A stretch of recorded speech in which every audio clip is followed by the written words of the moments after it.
मी ऋतिका.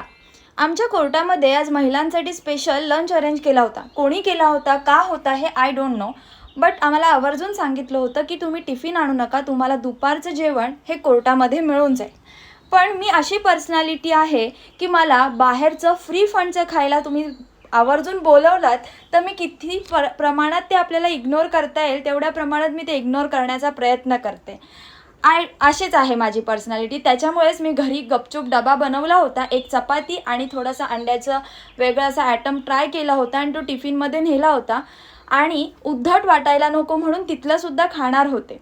आणि कोणावर विसंबून नाही राहावं असं माझी पर्सनॅलिटी आहे. मला आवडत नाही आणि माझ्या घरच्यांनासुद्धा ते माहिती आहे. त्याच्यामुळे मी जर कुठे लग्नात वगैरे गेले तर माझी आई माझ्यासाठी जेवण राखून ठेवते आणि आल्यावर मला विचारते, काय गं जेवलीस का? नसेल जेवलीस तर तुझ्या वाटणीचं जेवण आहे म्हणून. असते प्रत्येकाची पर्सनॅलिटी. पण आपल्या कल्चरनुसार, आपल्या एन्व्हायरमेंटनुसार थोडंसं आपल्याला चेंज व्हावं लागतं. त्याच्यामुळे मी आज जेवले कोर्टामध्ये. आणि फ्रेंड सर्कलसुद्धा होता, त्याच्यामुळे इतकं काय वाटलं नाही.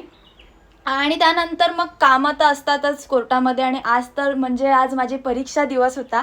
कारण आज आमच्यासोबत दोघीजणी ज्या असतात त्या नव्हत्या आणि मी एकटी होते. आणि मी भरपूर दिवसानंतर कोर्टात गेले असल्याकारणाने मला भरपूर गोष्टी माहीत नव्हत्या की कोणत्या केसमध्ये काय काय स्टेप्स घेतल्या होत्या किंवा घ्यायच्या होत्या वगैरे.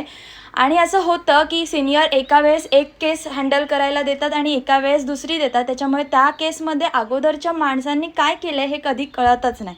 असो, हे सर्व काय काय करून वेगवेगळा एक्सपिरियन्स घेऊन मी घरी आले. आणि आज 10वीची परीक्षा म्हणजेच माझ्या छोट्या बहिणीची पण परीक्षा संपलेली आहे.